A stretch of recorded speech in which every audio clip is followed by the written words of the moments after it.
Hello everyone, my name is समीक्षा। तो हमारा जो है सॉल्यूशन का पार्ट 1 हम अपलोड कर चुके हैं। अब हम नेक्स्ट बात करेंगे इसमें सॉल्यूशन के आगे के टॉपिक्स की।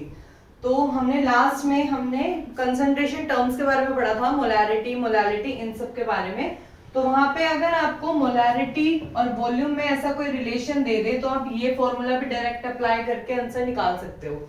और दूसरा, अगर आपको कोई मोलैरिटी ऑफ मिक्सचर्स पूछ ले तो आप ये फॉर्मूला लगा सकते हो, ठीक है। M1V1 plus M2V2 divide by V1V2।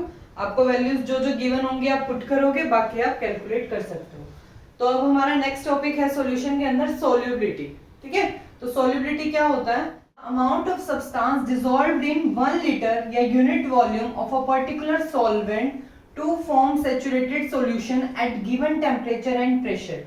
ये होता है हमारा सोल्यूबिलिटी। समझ नहीं आया? एक बार और करते हैं, ठीक है। द अमाउंट ऑफ सब्सटेंस मतलब हम किसी चीज को डिसॉल्व कर रहे हैं किसमें, 1 लीटर सॉल्यूशन में, और तब तक डिसॉल्व करेंगे जब तक वो एक सैचुरेटेड सॉल्यूशन ना बना ले। मतलब अब हम उसमें और कुछ डिसॉल्व ना कर पाए at particular temperature and pressure, ठीक है। मतलब हमने टेम्परेचर, क्योंकि टेम्परेचर को अगर हम मान लो उसको गर्म कर रहे हैं तो वो और ज्यादा डिसॉल्व होना शुरू हो जाएगा। तो हम एक फिक्स टेम्परेचर और प्रेशर पे जब किसी भी सब्सटेंस को, सोल्यूट को सॉल्वेंट में डिसॉल्व करते हैं, और तब तक डिसॉल्व करते हैं जब तक वो एक सैचुरेटेड सॉल्यूशन नहीं बना लेता, उसे कहते हैं हम उसकी सोल्यूबिलिटी, कि उसकी इतनी सोल्यूबिलिटी है।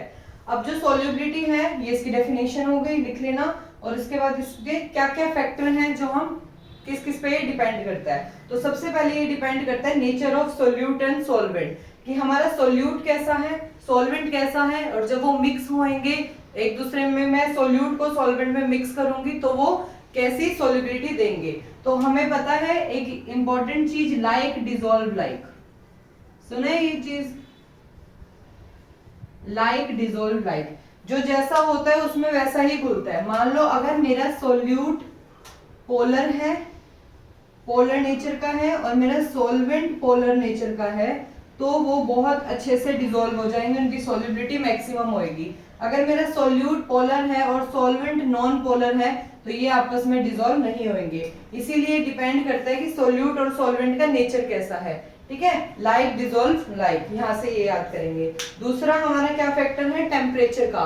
तो टेम्परेचर अलग अलग चीजों पे डिपेंड करता है, जैसे अकॉर्डिंग टू आवर ले चैटेलियर प्रिंसिपल, अगर हमारा जो सिस्टम है वो एंडोथर्मिक है, मतलब हमें एनर्जी देनी पड़ रही है, तो टेम्परेचर बढ़ाने से सोल्युबिलिटी इंक्रीज होती है। एंडोथर्मिक में टेम्परेचर अगर हम बढ़ाएंगे तो सोल्युबिलिटी इंक्रीज होएगी, ठीक है। मतलब अगर हमने किसी भी चीज को गर्म किया तो उसकी सोल्युबिलिटी इंक्रीज कर जाएगी। लेकिन एक्सोथर्मिक में ऐसा नहीं होता। एक्सोथर्मिक में पहले हीट रिलीज हो रही होती है, ऊपर से हम उसका टेम्परेचर बढ़ाएंगे तो वहां पे सोल्युबिलिटी डिक्रीज होगी। तो ये अलग अलग के लिए अलग अलग टेम्परेचर का फैक्टर डिसाइड करता है। एंडोथर्मिक के लिए टेम्परेचर बढ़ाने से सोल्युबिलिटी बढ़ती है, एक्सोथर्मिक में टेम्परेचर बढ़ाने से सोल्युबिलिटी घटती है, ठीक है। उसके बाद हमारा थर्ड इंपॉर्टेंट फैक्टर, इस जो सोल्युबिलिटी का है मेन मकसद हमारा यही था, मेन फैक्टर है हमारा प्रेशर के ऊपर बात करने का, ठीक है। तो प्रेशर में क्या हम बात करेंगे, देखो जो हमारा सॉलिड और लिक्विड होते हैं, सॉलिड और लिक्विड ये तो पहले से ही कंप्रेसिबल होते हैं, ठीक है। सॉलिड भी कंप्रेसिबल और मतलब लिक्विड भी हाईली कंप्रेसिबल, लेकिन हम गैस को कंप्रेस करके लिक्विड में कन्वर्ट कर सकते हैं, ठीक है। तो सॉल्युबिलिटी गैस की लिक्विड के अंदर डायरेक्टली प्रोपोर्शनल होएगी partial pressure of gas above liquid surface, ठीक है। मान लो हमारे यहाँ पे ये कंटेनर है, इसके अंदर कोई सब्सटेंस डिसॉल्व है, तो solubility of gas in liquid, मान लो मुझे कोई मैं ऑक्सीजन गैस इसके अंदर डिसॉल्व कर रही हूँ, तो उसकी सॉल्युबिलिटी किसके इक्वल होएगी, किसके डायरेक्टली प्रोपोर्शनल होएगी, कि उसका पार्शियल प्रेशर सरफेस के ऊपर कितना है, ठीक है। उसका पार्शियल प्रेशर सरफेस पे लिक्विड के, जो ये लिक्विड का जो सरफेस है इसके ऊपर प्रेशर कितना है इस पे डिपेंड करेगी। जितना ज्यादा प्रेशर लगाएंगे उतनी ज्यादा सॉल्युबिलिटी इंक्रीज होएगी। ध्यान रखना मैंने क्या कहा है, जितना ज्यादा प्रेशर लगाएगी एक गैस उतना ही ज्यादा उसकी सॉल्युबिलिटी इंक्रीज होएगी। तो ये हम प्रेशर में तो जनरली यूं पढ़ते हैं कि solubility of gas in liquid is directly proportional to partial pressure of gas above liquid surface.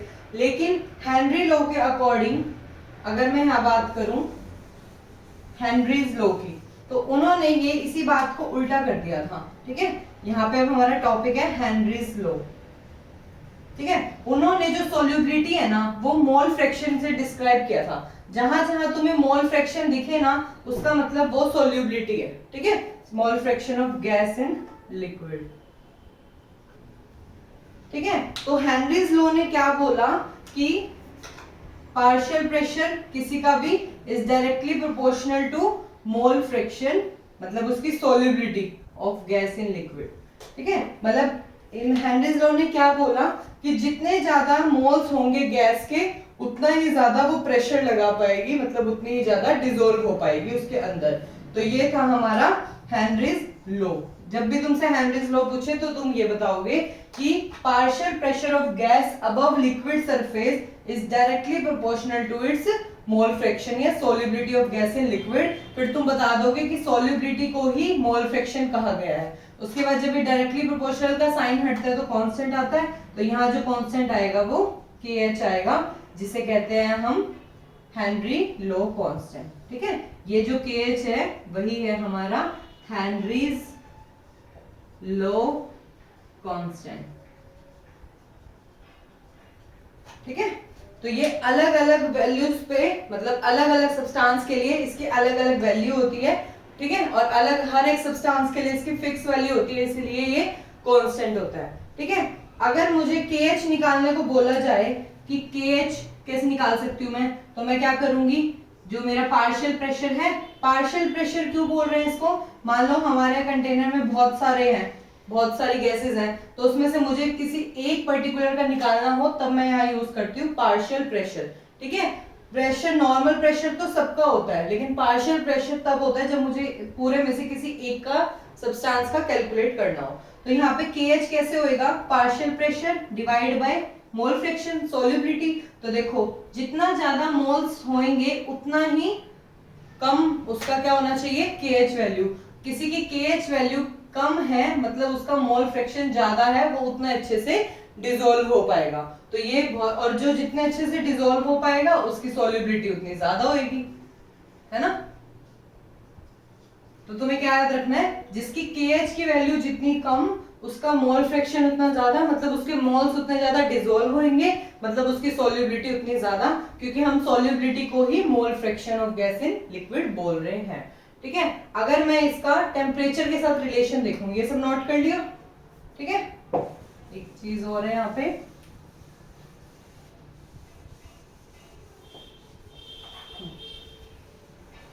तो देखो अगर तुम्हारा टेम्परेचर के साथ रोल देखा जाए कि टेम्परेचर बढ़ाने से क्या होता है, घटाने से क्या होता है, तो टेम्परेचर बढ़ाने से KH बढ़ता है। ठीक है, KH बढ़ेगा तो मोल फ्रैक्शन घटेंगे, मोल फ्रैक्शन घटेंगे तो सोल्यूबिलिटी घटेगी। ठीक है, सिमिलरली टेम्परेचर घटाने से KH डिक्रीज होएगा, सोल्यूबिलिटी जो मेरा मोल फ्रैक्शन है वो इंक्रीज होएगा, और सोल्यूबिलिटी भी मेरी इंक्रीज होएगी। ठीक है, तो इसके लिए एक बहुत इंपॉर्टेंट एग्जांपल हमेशा देते हैं कि जो एक्वेटिक एनिमल्स हैं हमारे, एनिमल्स जो हैं वो हमारे, वो कोल्ड वाटर में रहना ज्यादा प्रेफर करते हैं रेदर देन वार्म वाटर। ठीक है, कोल्ड वाटर में रहना ज्यादा प्रेफर करते हैं। कोल्ड वाटर मतलब उनका टेम्परेचर कम है, टेम्परेचर कम है तो उस पानी में जो ऑक्सीजन है वो अच्छे से डिसॉल्व हो पाएगा, सॉल्युबिलिटी इंक्रीज होगी, इसीलिए एक्वेटिक एनिमल्स कोल्ड वाटर में रहना ज्यादा प्रेफर करते हैं। तो आप इसका ये एग्जांपल देके समझा सकते हैं, ऐसे टेम्परेचर के साथ रिलेशन देके समझा सकते हैं कि टेम्परेचर अगर ज्यादा है तो KH वैल्यू ज्यादा होगी। उसके लिए आपको ये रिलेशन याद रखना पड़ेगा, KH वैल्यू जितनी ज्यादा होगी मोल फ्रैक्शन उतना कम होएगा, कम होएगा तो सोल्युबिलिटी भी कम होएगी। तो ये एक इंपॉर्टेंट एग्जांपल है कि जो एनिमल्स हैं, एक्वेटिक एनिमल्स हैं, वो पानी, ठंडे पानी में रहना क्यों प्रेफर करते हैं, क्योंकि वहां पे जो होता है सोल्युबिलिटी इंक्रीज होती है, ऑक्सीजन का सोल्युबिलिटी पानी में इंक्रीज हो जाता है। ठीक है, तो ये था तुम्हारा सारा हेनरीज लॉ के ऊपर। उसके बाद हेनरी लॉ के ऊपर उसकी कुछ एप्लीकेशन आ जाती हैं। ठीक है, एक अलग से सेक्शन बना हुआ है एप्लीकेशन ऑफ हेनरीज लॉ करके, एप्लीकेशंस ऑफ हेनरीज लॉ। ठीक है, तो उसमें पहला तो तुम्हें एक तो सोडा वाटर को लेके बताते हैं। सोडा वाटर बोतल है, मान लो ये तुम्हारी बोतल है, इसके अंदर बहुत हाई प्रेशर में क्या करा जाता है, जो भी हमारी कोल्ड ड्रिंक है, सॉफ्ट ड्रिंक है, उसे अंदर डाला जाता है, ठीक है। क्या गैस जो होती है उसको प्रेशर करके लिक्विड कन्वर्ट किया जाता है। तो यहाँ पे क्या है, प्रेशर ज्यादा है तो सोल्युबिलिटी ज्यादा है, प्रेशर ज्यादा है सोल्युबिलिटी ज्यादा है, ठीक है। सोल्युबिलिटी मतलब मोल फ्रैक्शन ज्यादा है। जैसे ही तुमने इसका बोतल का ढक्कन ओपन किया तो प्रेशर क्या हो गया, कम हो गया, तो सोल्युबिलिटी भी क्या हो गई, डिक्रीज हो गई, ठीक है। तो यहाँ पे हम सोल्युबिलिटी के पे बात करते हैं कि कैसे रेफर होता है। यहाँ पे सेकंड हमारा एग्जांपल उसमें होता है कि एनोक्सिया एक बीमारी हो जाती है, किनको, जो ऊपर पहाड़ों पे जाते हैं। तो वहां पे क्या होता है, तुम्हारा ऑक्सीजन का जो डिसॉल्विंग है, ऑक्सीजन जो हमारी बॉडी में, ब्लड में जो हमारे ऑक्सीजन है, ब्लड में जो ऑक्सीजन होता है वो डिसॉल्व होना कम हो जाता है, ठीक है। डिसॉल्व उसकी पावर कम हो जाती है, क्यों, क्योंकि वहां पे प्रेशर जो होता है वो कम हो जाता है। तो प्रेशर कम हो जाता है तो इसीलिए हम वहां पे ऑक्सीजन जो हमारे ब्लड में पहुंचनी चाहिए वो भी क्या हो जाती है, फॉल कर जाती है। इसीलिए वहां पे एनोक्सिया टाइप की जो बीमारी हो जाती है। तो ये 2-3 एग्जांपल, एक स्कूबा ड्राइवर से रिलेटेड एग्जांपल होता है तुम्हारा। तो ये सारे हेनरीज लॉ के एप्लीकेशन पार्ट हैं जो तुम देख लेना, रीड कर लेना, पढ़ लेना, समझ लेना। अब समझ आ गया ना तुम्हें कि प्रेशर इंक्रीज करने से सोल्युबिलिटी इंक्रीज होती है, प्रेशर जहां डिक्रीज हो रहा है मतलब वहां सोल्युबिलिटी डिक्रीज हो रही है। उसके लिए तुम्हें ये रिलेशन ध्यान होना चाहिए ताकि तुम बता सको प्रेशर से मोल फ्रैक्शन का कैसा रिलेशन है, डायरेक्ट रिलेशन है, ठीक है। तो ये सब हमारा था हेनरीज लॉ के ऊपर। अब हमारा नेक्स्ट टॉपिक होएगा रोल्स लॉ। रोल्स लॉ से पहले जाने से पहले हम उस पर बात करेंगे, उसके वेपर प्रेशर पे, कि वेपर प्रेशर क्या होता है।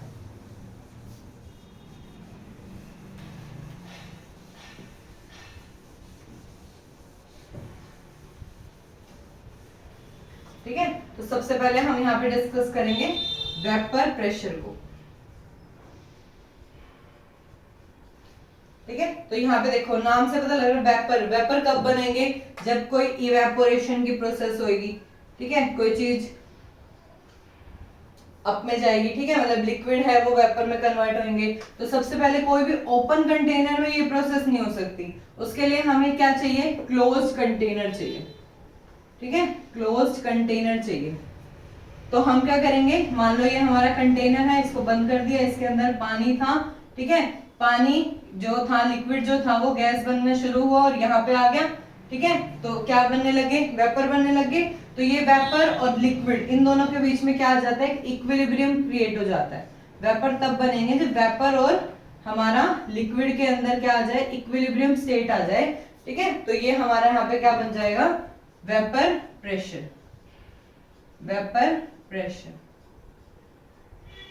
अब ये वेपर्स जो होंगे वो क्या करेंगे, प्रेशर लगाएंगे ना नीचे की तरफ, तो ये बन जाएगा हमारे यहाँ से वेपर, ठीक है। तो यहाँ पे हम बात कर चुके हैं वेपर प्रेशर की, कि यहाँ पे लिक्विड है, यहाँ पे वेपर बन गए, तब तक बनेंगे जब तक ये दोनों इक्विलिब्रियम स्टेट में नहीं आ जाएंगे। तो उसके बाद जो ये वाला प्रेशर होता है, ठीक है, प्रेशर अबव लिक्विड सरफेस, इसे कहते हैं वेपर प्रेशर, ठीक है।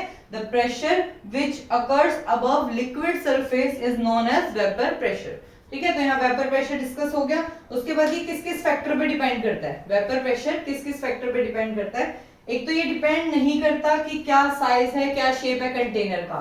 जिस कंटेनर में हम वेपर प्रेशर की बात कर रहे हैं उसके साइज या उसकी शेप पे बिल्कुल डिपेंड नहीं करता। दूसरा, it depends upon nature of substance. ये क्या डिपेंड करता है कि जो हम सब्सटेंस ले रहे हैं, जो हम सॉल्यूट डाल रहे हैं, सॉल्वेंट ले रहे हैं, उसका नेचर कैसा है, ठीक है। तो यहाँ पे एक इंपॉर्टेंट रिलेशन है कि जो हमारा वेपर प्रेशर होता है वो इनवर्सली रिलेशन किसके साथ होता है, force of attraction between molecule. जिस मान लो 2 मॉलिक्यूल हैं, उनके बीच का फोर्स ऑफ अट्रैक्शन बहुत ज्यादा है तो उनका वेपर प्रेशर कम होएगा। जनरली देखो यहाँ पे मान लो कोई मॉलिक्यूल है, उनका फोर्स ऑफ अट्रैक्शन ज्यादा है तो वो वेपराइज क्यों होंगे, वो एक दूसरे से टूटेंगे क्यों, ठीक है। और जिसका फोर्स ऑफ अट्रैक्शन कम है उसका वेपर प्रेशर जो होएगा वो बहुत ज्यादा होएगा। तो इन दोनों में इनवर्स रिलेशन है, ये ध्यान रखना, ठीक है। उसके बाद ये डिपेंड करता है नेचर ऑफ सब्सटेंस पे। अब जो हमारे सब्सटेंस होते हैं वो 2 टाइप्स हो सकते हैं इसमें, एक हमारे वोलाटाइल सब्सटेंस और एक हमारे नॉन वोलाटाइल, ठीक है, नॉन वोलाटाइल। तो वोलाटाइल वो सब्सटेंस होते हैं जो अपने आप से क्या होते हैं, अपनी इच्छा से वेपराइज होते हैं, ठीक है, वेपर प्रेशर बनाते हैं, ठीक है। तो वोलाटाइल वो सब्सटेंस होते हैं जो अपनी इच्छा से वेपर प्रेशर बनाते हैं। तो मतलब जो इनका पी नॉट है, जो इनका वेपर प्रेशर है, पार्शियल प्रेशर है, वो जीरो नहीं होगा। और यहाँ पे वो होंगे जो अपनी इच्छा से क्या होंगे, अपनी इच्छा से क्या होंगे, वोलाटाइल, मतलब भाप बन के नहीं उड़ेंगे, वो होते हैं हमारे नॉन वोलाटाइल सब्सटेंस। ठीक है, तो हम वोलाटाइल सब्सटेंस और नॉन वोलाटाइल सब्सटेंस के केसेस की बात करेंगे। ठीक है, तो सबसे पहले हम बात करेंगे वेपर प्रेशर ऑफ सॉल्यूशन। ठीक है, नोट कर लिया, फैक्टर से ये।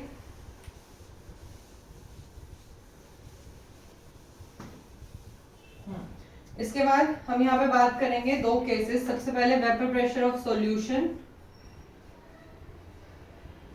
ठीक है, सॉल्यूशन किससे बनता है, सोल्यूट और सॉल्वेंट से, सोल्यूट और सॉल्वेंट से।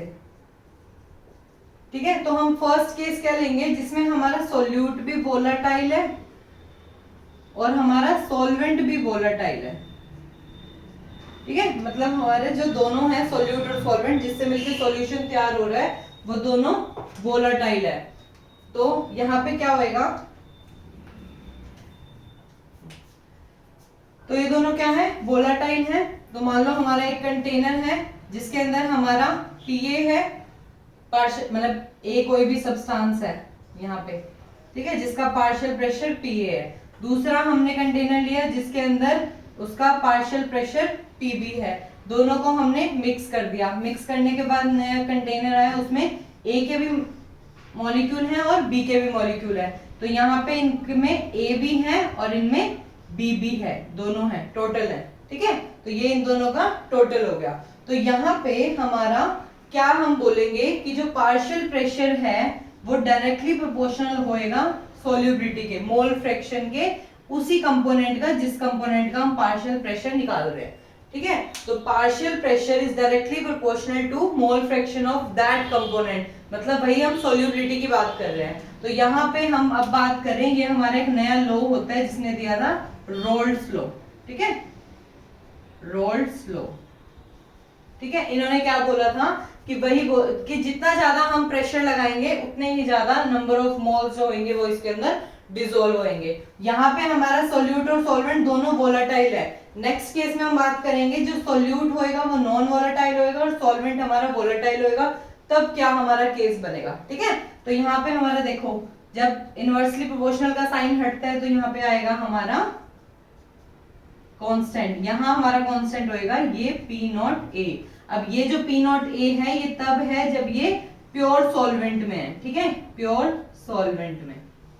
अब ध्यान से सुनो, ये वाला जो प्रेशर है ना, पार्शियल प्रेशर पीए है, वो तब है हमारा जब हमारा डिसॉल्व हो गया उसमें सोल्यूट। ठीक है, सॉल्वेंट में सोल्यूट डिसॉल्व हो गया उसके बाद का ये प्रेशर है। ठीक है, आफ्टर डिसॉल्विंग सोल्यूट। ठीक है, और हमने जब तक सोल्यूट नहीं डाला था, सिर्फ सॉल्वेंट था, तो उसमें जो ये वाला तब होएगा जब ये सोल्यूट डालने से पहले का प्रेशर है। ठीक है, तो सोल्यूट जनरली क्या होता है, सोल्यूट डालने से जो सॉल्वेंट है, मतलब जब हम डालते हैं तो उसका सोल्यूबिलिटी डिक्रीज हो जाती है, वेपर प्रेशर डिक्रीज हो जाता है। क्यों, क्योंकि उसके ऊपर पहले तो सिर्फ ए के कंपोनेंट थे, उसमें हमने सोल्यूट भी डाल दिया तो वो बी के कंपोनेंट भी आ गए, तो ये जो सरफेस हो जाती है ना, ये पूरी तरह बढ़ जाती है। ठीक है, तो इस वजह से वेपर प्रेशर जो होता है वो डिक्रीज हो जाता है, ये सोल्यूबिलिटी जो होगी वो डिक्रीज हो जाएगी। तो यहाँ पे हमने रोल्ड्स लॉ के अकॉर्डिंग क्या देखा कि जो पार्शियल प्रेशर है जिस कंपोनेंट का हम निकालना चाहते हैं वो डायरेक्टली प्रोपोर्शनल होएगा उसके मोल फ्रैक्शन ऑफ उसी कंपोनेंट का। ए है तो ए, ऐसे ही सिमिलरली बी का निकालना चाहते हैं तो मोल फ्रैक्शन ऑफ बी। ठीक है, और यहाँ से P B is equal to आ जाएगा पी नॉट बी और मोल फ्रैक्शन बी। ये पी नॉट बी भी कब है, जब हमने सोल्यूट ऐड नहीं करा, प्योर सॉल्वेंट का है। ठीक है, प्योर सॉल्वेंट का। जैसे मान लो अभी सिर्फ ए है तो ये पी नॉट ए है, ये बी भी है तो ये पी नॉट बी है, सिर्फ सॉल्वेंट है, ये उनके ऐड करने के बाद का है पी ए और पी बी। ठीक है, तो अगर मुझे फिर तुम्हें मोल फ्रैक्शन निकालना आता है, हमने पिछले चैप्टर में, पिछले लेक्चर में करा था हमने कि हमारा जो मोल फ्रैक्शन होता है क्या फॉर्मूला होता है, Na अपॉन में जिसका तुम्हें निकालना होता है उसके नंबर ऑफ मोल्स ऊपर अपॉन में टोटल मोल जो भी उसके अंदर इंक्लूड है। तो तुम्हें जब इस फॉर्मूले में मोल फ्रैक्शन को पुट करना पड़ेगा तो तुम्हें पहले नंबर ऑफ मोल्स कैलकुलेट करना पड़ेगा इस फॉर्मूले से। इस फॉर्मूले में से number of moles value put करके तुम मोल फ्रैक्शन निकालोगे, देन पुट करोगे। तुम्हें डायरेक्ट मोल फ्रैक्शन की वैल्यू नहीं दी जाएगी, तुम्हें पहले नंबर ऑफ मोल्स वगैरह कैलकुलेट करके लाने पड़ेंगे। ठीक है, तो यहां से अगर मैं टोटल निकालूं, टोटल क्या होता है मेरा P A plus P B, partial pressure of A और बी। ए और बी की दोनों की यहाँ की वैल्यू यहाँ उठा के रख दो, तो हो जाएगा P not A X A plus P not B X B is equal to P total. ठीक है, तो ये हो जाएगा हमारा टोटल का। पी नॉट ए क्या है, प्योर सॉल्वेंट का वेपर प्रेशर। एक्स ए क्या है, मोल फ्रैक्शन ऑफ ए। ऐसे ही पीबी क्या है, पीबी नॉट क्या है, प्योर सॉल्वेंट का पार्शियल प्रेशर। ठीक है, तो ये ध्यान रखना ये प्योर सॉल्वेंट का है और ये हमारा आफ्टर जब हम सोल्यूट सॉल्वेंट में डिसॉल्व करते हैं तब है। ठीक है, तो ये है हमारा वेपर प्रेशर ऑफ सॉल्यूशन तब जब मेरा सोल्यूट और सॉल्वेंट दोनों ही वोलेटाइल थे। ठीक है, अब अगर हम डिस्कस करेंगे कि जब मेरा सोल्यूट नॉन वोलेटाइल होएगा और सॉल्वेंट वोलेटाइल होएगा तब क्या होएगा। ठीक है, अब मेरा जो सोल्यूट है वो नॉन वोलेटाइल है, मतलब इस पे डिपेंड नहीं करेगा। ठीक है, इसका जो प्रेशर होगा वो जीरो होएगा, जो इसका पार्शियल प्रेशर होएगा नॉन वोलेटाइल का जीरो होएगा। ये यहाँ तक क्लियर है। पी टोटल हो गया हमारा P naught X A plus P naught X B. ठीक है, यहाँ पे दोनों के मोल फ्रैक्शन आ रहे हैं, दोनों के ही पार्शियल प्रेशर आ रहे हैं। लेकिन जब हम अगर नेक्स्ट केस में हम बात करेंगे जब हमारा सोल्यूट नॉन वोलेटाइल होएगा और सॉल्वेंट वोलेटाइल होएगा तब इसमें क्या होएगा। ठीक है, तो हम उसको डिस्कस करते हैं।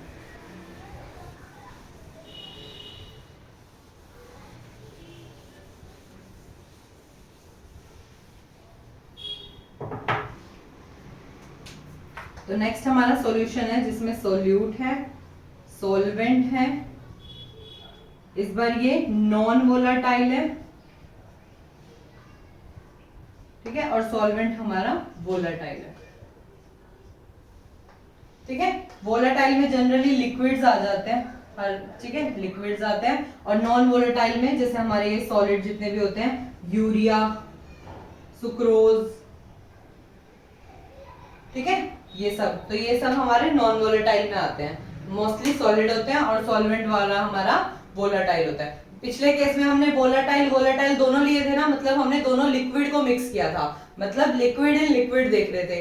अब हम सॉलिड इन लिक्विड देख रहे हैं। ठीक है, मतलब अगर कोई नॉन वोलेटाइल सॉल्यूट को मैं सॉल्वेंट में ऐड करूंगी तो सबसे पहले तो ये ध्यान रखो उसका वेपर प्रेशर डिक्रीज हो जाएगा।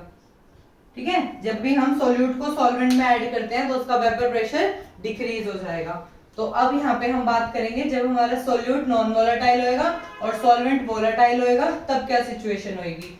फॉर्मूला तो वही लगेगा, क्या, partial pressure of A directly proportional to mole fraction of that component. तो यहाँ पे क्या हो जाएगा, equals to P not A X A. ठीक है, यहाँ तक है, ये याद हो गया। ठीक है, तो हम यहाँ तक कर चुके हैं कि अब हमारा जो सोल्यूट है वो नॉन वोलेटाइल है, मतलब हमारा एक कंपोनेंट है यहाँ पे इसका पी नॉट ए, मतलब इसमें सिर्फ ए है। दूसरा हमने जो बी कंपोनेंट लिया है वो हमने, जो हमारा सोल्यूट है वो हमने नॉन वोलेटाइल लिया। तो अब जो नया बनेगा कंटेनर, जब हम इन दोनों को ऐड करेंगे तो उसमें जो सिर्फ प्रेशर होएगा वो सिर्फ ए की वजह से होएगा, बी की वजह से नहीं होगा। तो यहाँ पे हमारा ये इसका फॉर्मूला आ जाएगा, P is equal to P not A X A, क्योंकि यहाँ पे जो है हमारा सोल्यूट नॉन वोलेटाइल है तो वो सिर्फ एक ही कंपोनेंट पे डिपेंड कर रहा है। ठीक है, दूसरा हमें पता है, हमें एक रिलेशन पता है कि जब भी दो कंपोनेंट होते हैं एक्स ए और एक्स बी, दोनों का मोल फ्रैक्शन को ऐड करते हैं तो 1 आता है। तो मैं यहाँ एक्स ए को 1 माइनस एक्स बी लिख सकती हूँ। ठीक है, और मैंने पिछली वीडियो में तुम्हें बताया था जहां तुम्हारा ए लिखा हुआ है वो रेफर करता है तुम्हारा सॉल्वेंट को, और जहां तुम्हारा बी रेफर करता है, लिखा होता है, वो रेफर करता है तुम्हारा सोल्यूट को। तो इसको बहुत ध्यान रखना, ए बी लिखा हो या 1 2 लिखा हो। ठीक है, तो 1 वाला या ए वाला सॉल्वेंट बताता है, बी वाला हमारा सोल्यूट बताता है। तो देखो मैं यहाँ एक्स ए को 1 माइनस एक्स बी से रिप्लेस कर सकती हूँ, तो मैं इसको लिख दूंगी P is equal to P not A, और यहाँ लिख सकती हूँ 1 माइनस एक्स बी। ठीक है, इसको खोल दो, क्या हो जाएगा ये P naught A minus P naught A X B, ठीक है, साथ में ये क्या चल रहा है हमारा पी ए, ठीक है, P A is equal to P not A, इसको खोल दिया, पी नॉट एक्स बी इसको खोल दिया। उसके बाद हमारा इसको में से कॉमन ले लो हमारा, तो ये क्या बन जाएगा हमारा, मतलब एक्स बी को हमें एक साइड रखना है, बाकी सबको दूसरी साइड ले जाना है। तो हम क्या करेंगे यहाँ पी ए, इसको और यहाँ ले जाओ माइनस में पी नॉट ए डिवाइड में P not A equals to minus X B, ठीक है, मतलब हम इसको ले गए यहाँ पे पी नॉट माइनस ए करके, और यहाँ इसको ले गए डिवाइड में, तो ये माइनस का साइन हटा दो, तो ये आ जाएगा माइनस और ये बन जाएगा प्लस। तो हमारा क्या फॉर्मूला बन जाएगा, P not A minus P A divide by P not A equals to, यहाँ लिख देती हूँ इक्वल्स टू एक्स बी, ठीक है। तो ये हमारा हो गया फॉर्मूला, इसको क्या बोलते हैं, relative lowering of vapour pressure, ठीक है। तो यहाँ से हमारी एक नई टर्म आई है, relative lowering of vapour pressure.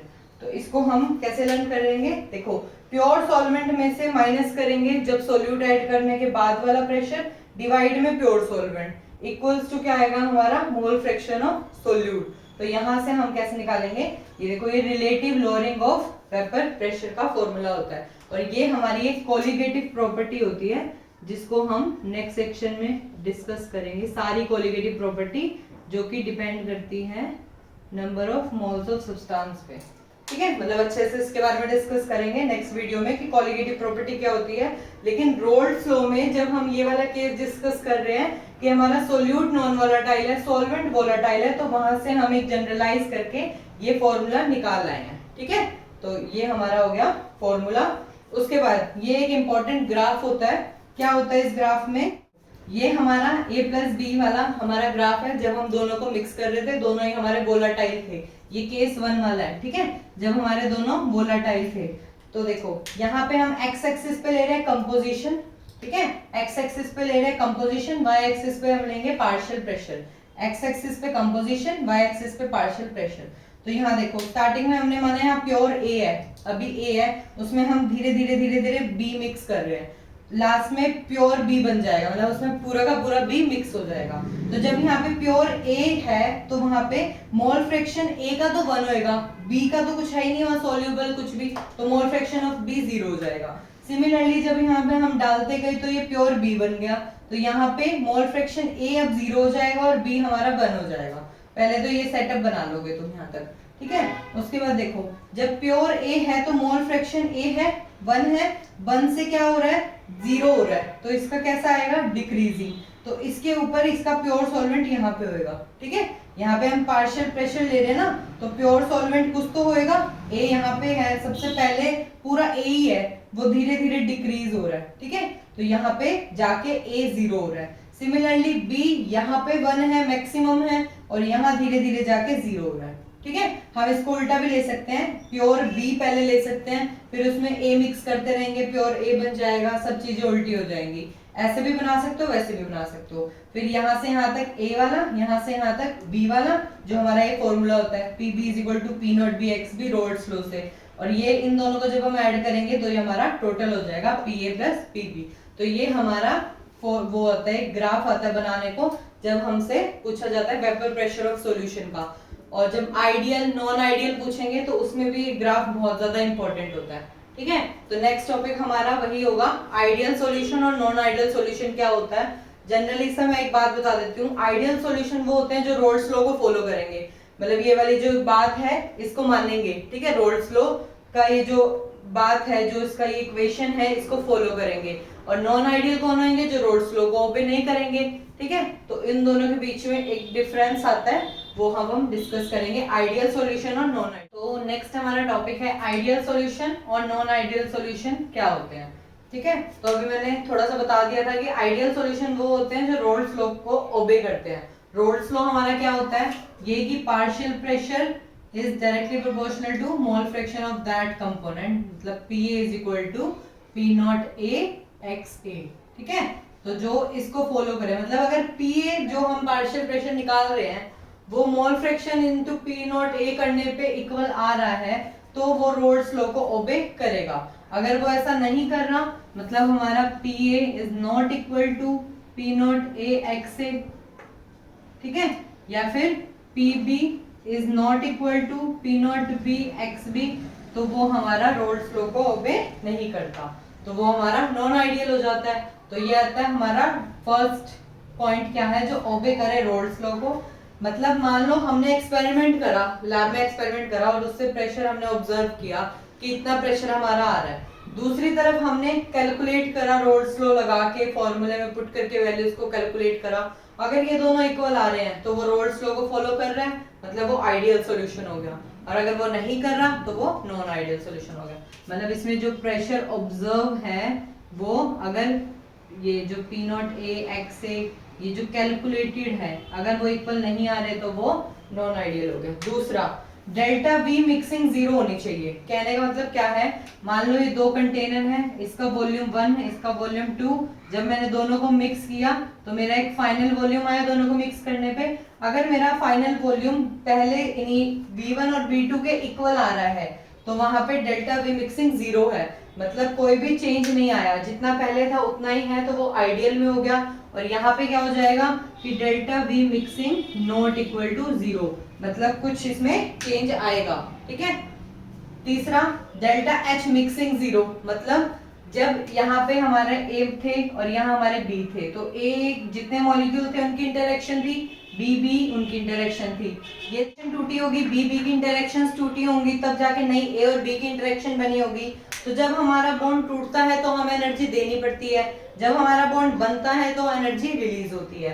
तो अगर ये वाली जो एनर्जीज टूटी हैं और ये जो एनर्जी रिलीज हुई है, अगर ये दोनों इक्वल है, मतलब heat absorbed breaking A and B B bond equal आ रही है, heat release formation of A B bond, तो हमारा यहाँ पे रोल्स लॉ फॉलो हो रहा है, मतलब डेल्टा एच मिक्सिंग जीरो है, ठीक है। यहाँ पे क्या हो जाएगा फिर, delta H mixing not equal to zero, ठीक है, मतलब जितनी एब्जॉर्ब हो रही है उतनी रिलीज नहीं हो रही है, तो वहां पे नॉट इक्वल टू जीरो, तो वो हो गया नॉन आइडियल में। फोर्थ हमारा क्या है कि इनके बीच की अगर फोर्स ऑफ अट्रैक्शन सेम है, जितनी अट्रैक्शन ए के बीच में उतनी बी बी के बीच में, अगर उतनी ही ए बी के बीच में हुई तो ये हमारा रोल्स लॉ को फॉलो कर रहा है, आइडियल है, अदरवाइज ये नहीं है, ठीक है। अगर नहीं करा तो A not equal to B B या not equal to A B, कुछ भी इनमें से है तो वो हमारा रोल्स लॉ को फॉलो नहीं कर रहा, मतलब वो नॉन आइडियल सॉल्यूशन की कैटेगरी में आ गया। तो आइडियल सॉल्यूशन के लिए तो हमारा वही जो भी हमने पीछे एक ग्राफ बनाया था, यहाँ कंपोजिशन, यहाँ हमारा पार्शियल प्रेशर, ठीक है, यहाँ कंपोजिशन और यहाँ हमारा पार्शियल प्रेशर। तो हमने क्या करा था, यहाँ प्योर ए माना था, यहाँ प्योर बी माना था, यहाँ पे हमारा मोल फ्रैक्शन ए था तो 1 था, बी के लिए 0 था, यहाँ हमारा बी के लिए 1 होएगा, ए के लिए 0 होएगा। तो यहाँ ए के लिए 1 है तो ये हमारा यहाँ पे पी नॉट ए हो जाएगा, यहाँ हमारा पी नॉट बी हो जाएगा, ये डिक्रीजिंग यहाँ होएगा, ये यहाँ होएगा, इन दोनों को ऐड करके ये हो जाएगा हमारा P total P A plus P B, ठीक है। तो ये तो हमारा आइडियल सॉल्यूशन के लिए सिंपल सा बन जाएगा।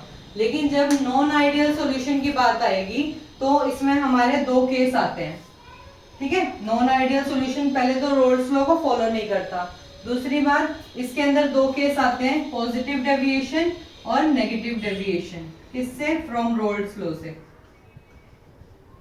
पॉजिटिव डेविएशन, ठीक है। मतलब इसमें दो केस बनते हैं हमारा, जब ये रोल्स लॉ से पॉजिटिव डेविएशन देगा तो मतलब सब कुछ खेल किस पे है, इंटरेक्शन पे। ये जो ए ए इंटरेक्शन है, बी बी इंटरेक्शन है और इनके बाद जो ए बी इंटरेक्शन हो रही है, इसमें अगर चेंज आया तो पॉजिटिव होएगा, दूसरा चेंज आया तो नेगेटिव होएगा। तो वो हम दोनों डिस्कस करेंगे, पॉजिटिव कब होएगा और नेगेटिव कब होएगा। तो उसमें क्या आएगा, हमारा नॉन आइडियल सॉल्यूशन का ग्राफ इस टाइप से बनेगा, लेकिन उसमें क्या होएगा, पॉजिटिव डेविएशन आएगा तो इससे अबव आएगा, नेगेटिव डेविएशन आएगा तो इससे बिलो ग्राफ आएगा, मतलब इससे डेविएट हो जाएगा या तो नेगेटिव साइड या फिर ऊपर पॉजिटिव साइड, ठीक है। तो आइडियल सॉल्यूशन में तो हम यही 4 पॉइंट्स लिखेंगे, उसके बाद हम ये ग्राफ बना के दिखा देंगे, ठीक है, और कहेंगे जो ए की इंटरेक्शन है वही ए बी की इंटरेक्शन है, मतलब तीनों आपस में इक्वल है। ठीक है। लेकिन जब हम नॉन आइडियल सॉल्यूशन की बात करेंगे पहले तो हम ये सब बता देंगे, ना तो ये जीरो होता। और एक खास बात, दोनों में कॉमन क्या होता है कि जो हमारा एंट्रोपी होता है डेल्टा एच मिक्सिंग, वो हमेशा ही जीरो से बड़ा आता है, मतलब एंट्रोपी रैंडमनेस हमेशा बढ़ती ही है। दो तुम मॉलिक्यूल को आपस में जोड़ रहे हो तो रैंडमनेस तो बढ़ेगी बढ़ेगी, ठीक है। तो हमेशा डेल्टा एच मिक्सिंग दोनों के लिए ही ग्रेटर देन जीरो होगा, और डेल्टा जी हमारा जो मिक्सिंग होता है गिब्स फ्री एनर्जी, वो हमेशा ही लेस देन जीरो, मतलब स्पॉन्टेनियस होगा, ठीक है। मतलब अपने आप दोनों जो होंगे वो मिक्स हो जाएंगे। तो ये तो दोनों के लिए कॉमन होता है। जबकि डेल्टा वी मिक्सिंग और डेल्टा एच मिक्सिंग को आप एक्सप्लेन कर सकते हो, बॉक्स वगैरह बना के अच्छे से क्लियर कर सकते हो। तो अब हम देखेंगे नॉन आइडियल सॉल्यूशन में दो होते हैं, पॉजिटिव डेविएशन, नेगेटिव डेविएशन। वो दोनों एक दूसरे से कैसे अलग है और उनका ग्राफ किस तरीके से। तो अब हम यहाँ पे डिस्कस करेंगे हमारा जो नॉन आइडियल सॉल्यूशन था उसके अंदर दो केसेस थे, एक पॉजिटिव डेविएशन दिखा रहा था, एक नेगेटिव डेविएशन दिखा रहा था, ठीक है। तो इन दोनों में क्या डिफरेंस है कि नेगेटिव डेविएशन कब दिखाएगा, जब हमारा टोटल प्रेशर, ठीक है, जब हमारा टोटल प्रेशर लेस देन होएगा जो उसके इनिशियल प्रेशर्स थे उनसे, ठीक है। मतलब ये ए वाले का था, ये बी वाले का था, उन दोनों को जब हमने टोटल किया तो वो ज्यादा आ रहा था टोटल वाले से, मतलब अलग अलग का ज्यादा था टोटल वाले से, तब ये दिखाएगा नेगेटिव डेविएशन। कहने का मतलब क्या है कि जो ए की इंटरैक्शंस थी वो और जो बी की इंटरैक्शन थी वो कम थी ए बी की इंटरैक्शन से, ठीक है।